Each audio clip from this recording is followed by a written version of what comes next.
This program provides education, not advice. See the truthayf.com disclosure page for details. This is where technology, innovation, and personal finance come together. This is The Truth About Your Future with Rick Edelman. Brought to you by Global X ETFs, dedicated to providing investors with unexplored intelligent solutions, and by Invesco QQQ. Anyone can become an agent of innovation with Invesco QQQ. Invesco Distributors, Inc. It's Thursday, August 17th. How much money will your kid earn after they graduate from college?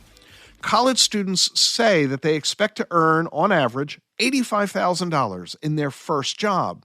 Guess what the average starting salary really is? $55,000, 35% less. And students say they expect to be earning over $200,000 10 years after graduating. But guess what? The actual mid-career salary is an average of only $98,000, half of what these college kids expect. So listen to Joe Biden.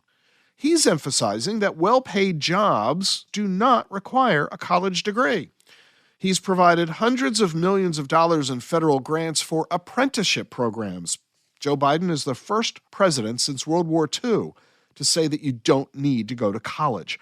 The number of apprentices has increased more than 50% over the past year. Meanwhile, the number of unemployed white-collar workers is up 150,000.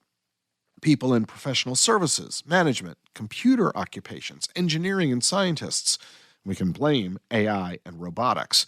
Robotics don't wipe out white-collar jobs, they wipe out blue-collar jobs. And the fewer blue-collar workers you've got, the fewer white-collar managers you need to supervise them. Layoffs in the information sector have nearly doubled in the past year, up 55% in finance and insurance, 25% in manufacturing. The Department of Labor says that of the 20 occupations that will create the most jobs through the end of the decade, 2/3 will be blue-collar jobs paying an average of $32,000 a year. Students are beginning to listen to all this. Only 62% of the high school grads this year say they're going to college in the fall. That's down 6% from 2019. Job growth in jobs that don't need a college degree, that's increased twice as fast as jobs that do need a degree. College enrollment's down 15% in the past decade. A majority of Americans now say that college is not worth the cost. Those who are going to college are spending less thanks to state programs. Minnesota is the latest state to give lower-income residents free college. They pay college tuition and fees for families earning under $80,000 a year. UNC is doing the same thing. In Minnesota, this is going to help 20,000 kids. But it's creating a crisis, not in Minnesota, in North Dakota, because Minnesota students are no longer going to North Dakota to go to college. More than half of the North Dakota State University's incoming class consists of students from Minnesota. It's half their football team. That's big implications for the future of North Dakota's workforce because students tend to stay in the state where they went to school. So if these students are no longer going to go to North Dakota colleges, North Dakota won't have future workers. It's also going to have a big impact on North Dakota's source of population growth. Well, it could be that North Dakota's schools are simply a bad deal. They need to get more competitive. The Institute for Higher Education Policy says 17% of the nation's colleges are financially harmful to students. 500 colleges with 1.5 million students are leaving their kids in worse financial shape than if they didn't go to college at all.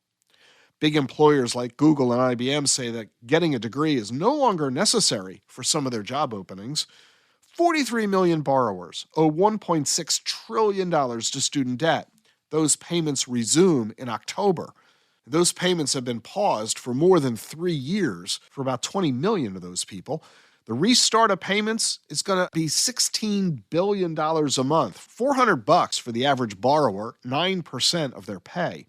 We're talking $100 billion worth of payments, money that these households would have otherwise used to spend or save or pay off other debts.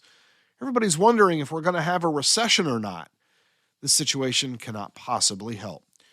Financial advisors need to change the college planning conversation with clients.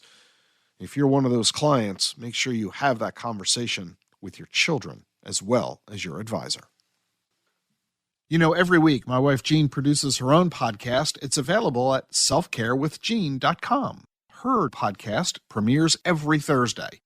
Self-care, mindfulness, overall wellness. You can listen to Jean's podcast anytime you like, everywhere that you get your podcasts. Subscribe at selfcarewithjean.com. The link is in the show notes. I'm Rick Edelman. See you tomorrow. The buzz around artificial intelligence is seemingly everywhere. Is your portfolio keeping up? Consider the Global X Artificial Intelligence and Technology ETF, ticker AIQ, which invests in dozens of stocks at the leading edge of this disruption. Investing involves risk, including possible loss of principal. Technology companies can be affected by rapid product obsolescence and intense industry competition. Before investing, carefully consider the fund's objectives, risks, charges, expenses, and more in the full or summary prospectus at globalxetfs.com. Read carefully. Distributed by SEI Investments Distribution Co. The Truth About Your Future with Rick Edelman is sponsored by Charles Schwab. Schwab's passion for serving clients is more than standard practice. It's part of who they are.